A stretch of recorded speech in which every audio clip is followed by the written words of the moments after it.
Hey guys, Hybrid here with another character bios. We're back with them.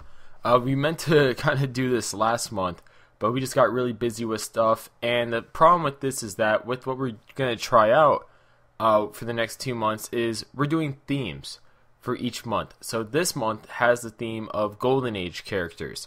So that's why the Human Torch is here. And it's not just any Human Torch, it's the OG Jim Hammond original Android Human Torch. So that's pretty cool. The character is really awesome. I know CJ originally was going to do this one, but I just kind of snuck under the rug and took it from him, and I'm exchanging one of the characters I was going to do with him instead. So let's move on, because this is a pretty interesting origin, and one of the problems with him being basically Marvel's first superhero is the fact that he has a lot of history to break down to you guys. So I tried my best to condense it in a very presentable manner, and probably, hopefully, this will be like around 10 minutes, because obviously I don't want to make it obnoxiously long. So, yeah, let's begin. So, in 1939, Phineas T. Horton, a leading researcher in robotics and artificial intelligence, created a synthetic humanoid. Now, this android was designed to be as identical to a human as possible, but happened to suffer a large flaw. Now, that flaw was that the solar cells on the outer skin of the android were too volatile, which ignited him when he was exposed to oxygen, which is essentially what you see there. Beautiful art done by Alex Ross from Marvels, which I'll talk to when I get to recommend the reading portion, but Alex Ross always does beautiful artwork.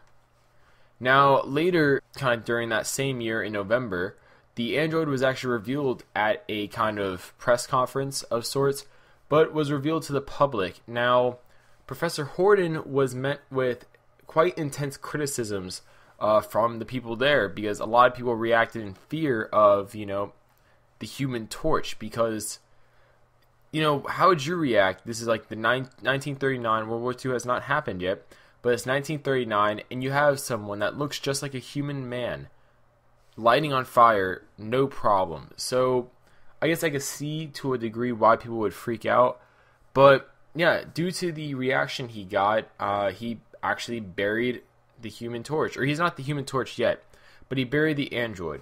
Now, this didn't last long, as where the tube he was contained in actually had a leak, and because of that leak, oxygen got in the leak. The android ended up catching on fire and kind of burning his way, I guess you could say in a sense, out of where he was buried. Now, he was kind of exploring, just where he was at this time, which created a lot of panic. And now we had a fully flamed Human Torch, because he's outside. There's no containment. He's not being fed oxygen, through the tube into his containment. So, his fires are much more wild out here than they were before. And sensing the panic that he was causing, he actually threw himself into a swimming pool to kind of, I guess, cancel out his flames. Now, during his early days, the Human Torch was actually tricked by a crime boss named Anthony Sardo to commit crimes until until the Human Torch realized what he was doing was wrong, and this resulted in him confronting him, which caused a conflict, and they got into a fight, and nitroglycerin was actually poured onto the Human Torch. Now, this was pretty important because the reaction it caused with his body actually. I know I spelled shocking wrong, so I do apologize for that, because that's pretty bad. But, it reacted with his body in a shocking way, giving him control over his flames, which he did not have before, because before it was whenever he was exposed to oxygen, he would just catch on fire. But now he can, turn it off and turn it on, which obviously is very, important and convenient when you're just blending in with, people around you. So the Human Torch actually defeats this crime boss and leaves Horton because the professor actually wants to use the Human Torch for fame and money. And I know I misspelled boss. I don't know what's wrong with me today, misspelling words, but I do apologize for that. And eventually the Human Torch actually heads to New York under the new name Jim Hammond, while, where he actually becomes a hero. Now, the Human Torch would actually help the Allied forces later on in World War II several times, especially as a member of the superhero group called the Invaders, which had Captain America, Bucky, it had Namor, and also the Human Torch's partner Toro, who, if you don't know who Toro is, basically think about a teenage version of the Human Torch. Toro is actually a mutant with the same abilities as the Human Torch, which I always thought was kind of interesting, how just coincidental it was. Now, later on, though, Human Torch was defeated and ended up being, quote-unquote killed, only to be revived. Now, this has happened a few times, and it's probably due to the fact that he's an android.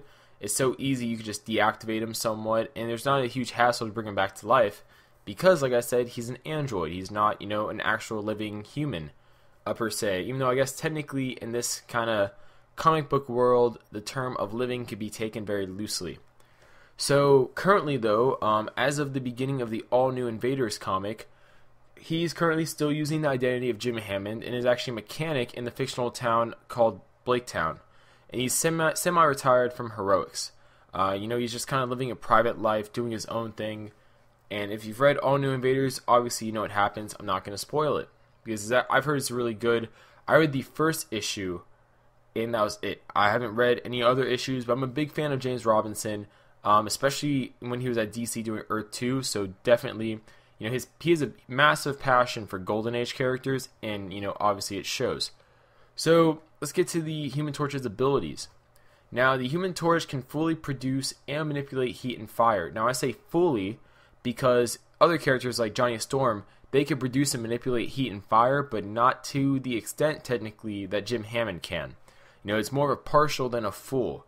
Because Jim Hammond is probably also due to the fact that, like I said, he's an android. Anywhere in his body, he can produce flame. It's not just a specific area. He doesn't have to focus it, really, at a specific area. It's just wherever, on his body he wants fire, it can be there. Also, he doesn't have to be on fire, really, to, shoot out fire. He doesn't have to be on fire to manipulate heat at all. I know some characters with heat-based powers, similar to the Human Torch, have to be on fire or partially on fire to use some of their abilities.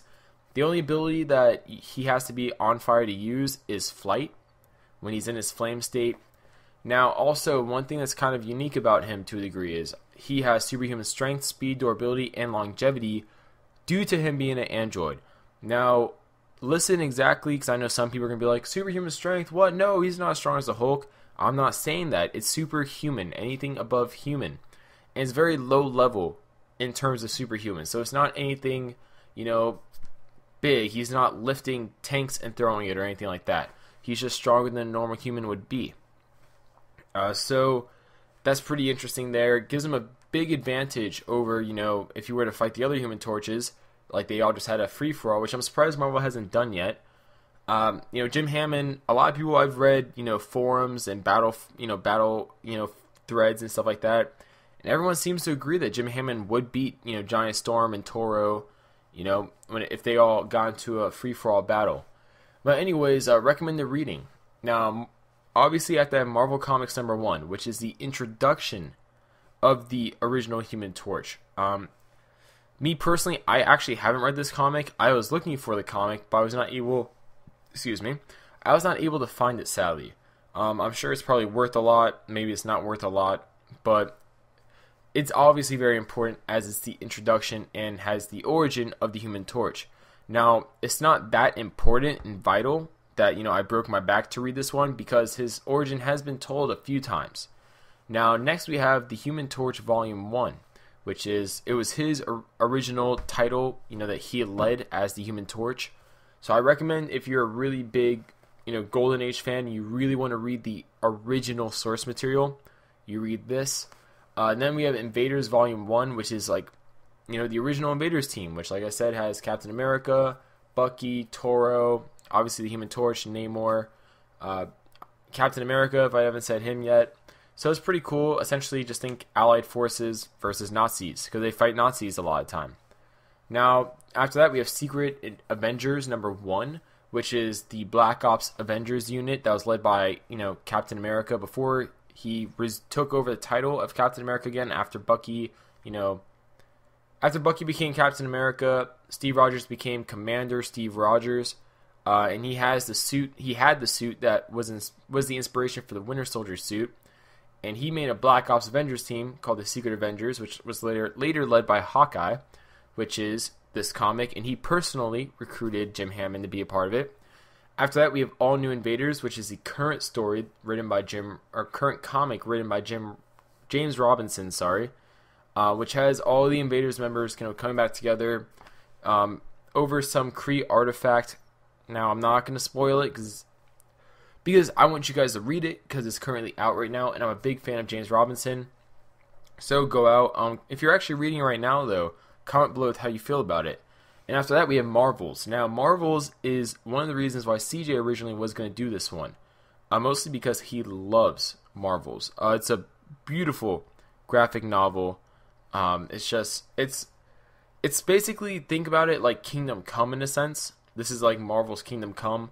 Essentially, to break down the synopsis of it to you guys, it's a reporter kind of giving us, the reader, a kind of person on the ground's point of view at all these superhumans, like Captain America, or not, Captain America's not superhuman, but he's peak human, but Namor, the original Human Torch, Toro, all these Golden Age heroes. It's this reporter kind of giving,